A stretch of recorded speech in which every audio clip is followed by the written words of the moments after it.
দিনটি ছিল ১৬ই ডিসেম্বর। ছেলেকে নিয়ে ফার্স্ট টাইম বাজারে গেলাম এবং বাবার নিজের হাতের রান্না খেলাম। সবকিছু নিয়েই থাকছে আজকের ভ্লগ। হ্যালো এভরিওয়ান, আসসালামু আলাইকুম। কেমন আছেন আপনারা সবাই? আমি তো আলহামদুলিল্লাহ ভালো আছি। এই তো সকাল, সকাল ঘুম থেকে উঠেই আমি ছাদে চলে গেছি। কারণ আম্মুর ছাদ বাগানের মধ্যে অনেক সুন্দর, সুন্দর শিউলি ফুল ফুটেছিল। সাথে আরো কিছু ফুল ছিল যেগুলার নাম আমি জানি না। এই তো সেই ফুল, এগুলাকে কি ফুল যেন বলে? যারা নাম জানেন অবশ্যই কমেন্টস এ জানাবেন। আর এগুলো হচ্ছে শিউলি ফুল। সবাই তো কম বেশি অবশ্যই জানেন। আমি কতগুলো ফুল ছিঁড়ে নিয়েছিলাম। ফুলগুলো দেখতে খুবই ভালো লাগছিল। গাছের ফুল গাছেই সুন্দর। তারপরও ছিঁড়তে আমার আরো বেশি ভালো লাগছিল। আর এই তো ছেলেকে নিয়ে চলে গেলাম রাস্তায় একটু হাঁটাহাঁটি করতে। দেখি কোথায় যাওয়া যায়।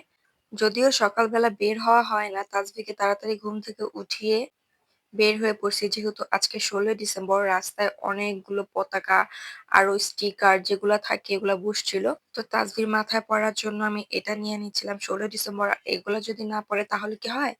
তারপর তাসবির বাবা তাসবিকে এগুলা পড়ায় দিচ্ছিল। ও তো পড়তেই চাচ্ছিল না। তাই আমি ভাবলাম যে আমি একটু পড়ানোর ট্রাই করি। ও তারপরেও এটা পড়তে চাচ্ছিল না। খুলে ফেলতেছিল। এরপর আমি এটা নিয়ে নিয়েছিলাম। এটা একটু রাবারের মতো, পড়ানো যাবে।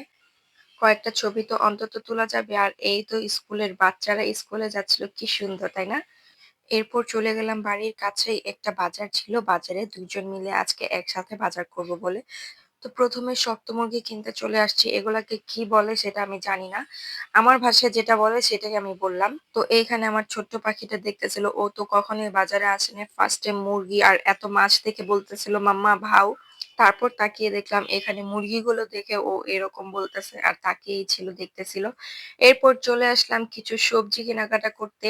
এখানে যা দরকার ছিল টুকিটাকি সব সবজিগুলো কিনতেছিলাম। মানে আমি কিনতেছিলাম না, তাসবি কিনতেছিল। দেখেই তো বুঝতে পারতেছেন সবকিছু ও বাজার করতেছিল। মানে যাই কিনতেছিলাম ওর হাত দিয়ে নিচ্ছিল। আর এই তো চলে আসলাম গরুর মাংস কিনতে। গরুর মাংস কেনার শেষে টুকিটাকি আরো অনেক কিছুই কিনেছিলাম। সবকিছুর ক্লিপস নেওয়া হয়নি। এরপর ক্ষুধা লেগে গেছিল। তাসবিকেও বাড়ি থেকে কিছু খাওয়ার আনিনি। আমরাও কোনো কিছু খেয়ে বের হইনি। ভাবছিলাম দূরে কোথাও নাস্তা করতে যাব, কিন্তু বাহিরে এত পরিমাণে রোদ ছিল তাই আর যেতে ইচ্ছা করেনি। বাড়ির কাছে থেকে একটা হোটেল থেকে নাস্তা কিনে বাড়িতে চলে আসছি। বাড়িতে এসে নাস্তা করে আব্বুর সাথে কথা বলতেছিলাম। আব্বু বলতেছিল আজকে তোমাদের একটা মজাদার নুডলস খাওয়াবো যেটা তোমরা কখনোই খাও নাই। তো এই তো আমার আজকে টুকিটাকি কিছু বাজার। আমি তো বাজার কখনো যাই না, আজকে হঠাৎ করে চলে যাওয়া হয়েছে। তাই বলতেছিলাম যে আমি বেশিক্ষণ হাঁটতে পারবো না, আজকে টুকিটাকি কোনো কিছু নিয়ে নেক্সট ডে তুমি সবকিছু আইনো। তাই টুকিটাকি বাজার করে বাড়িতে চলে আসছিলাম। আর এই তো আম্মু গরুর গোস কেটে দিচ্ছিল আর বলতেছিল যে রান্নার কাজে দেরি হয়ে যাবে। তাই এখানে আম্মু মাখা গোস বসাচ্ছিল। কারা এভাবে মেখে তরকারি রান্না করে খেয়েছেন অবশ্যই জানাবেন। আজকে বাইরে যাওয়াতে লেট হয়ে গেছে তাই রান্নার কাজও তো লেট হয়ে যাবে।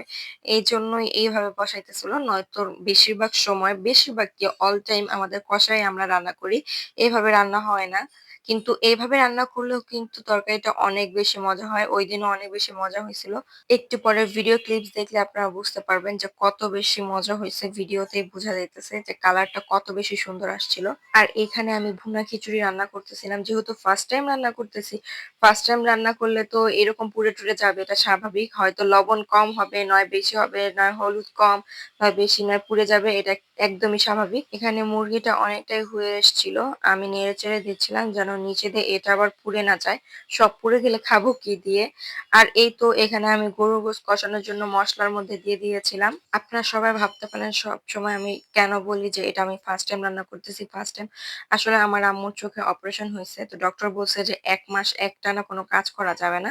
মানে রান্নার কাছে যাওয়া যাবে না। তাই এই ১ মাসে আমি কিছু প্রশিক্ষণ নিচ্ছি, আবার রান্নাও করছি। এছাড়া আম্মুই সবসময় রান্না করে। আর এই তো মুরগির গোশতটা হয়ে গেছে। কালার দেখে তো বুঝতে পারতেছেন কত সুন্দর হইছে। তো আমি ফার্স্ট টাইম রান্না করছি তাই আম্মুকে বারবার দেখাইতেছিলাম যে দেখো কত সুন্দর রান্না শিখছি। এই তো ভুনা খিচুড়ি, গরুর গোশত সবকিছু হয়ে গেছে। সাথে তো সালাদ থাকবেই, মাস্ট বি। এরপর খাওয়া-দাওয়া শেষ করে বিকালে আব্বু তার মজাদার নুডলস রান্না করতেছিল। আসলে এটা আমাদের মতো নুডলস না। তারা ছোটবেলায় এটাকেই নাকি নুডলস বলতো। তখন তো আর নুডলস ছিল না।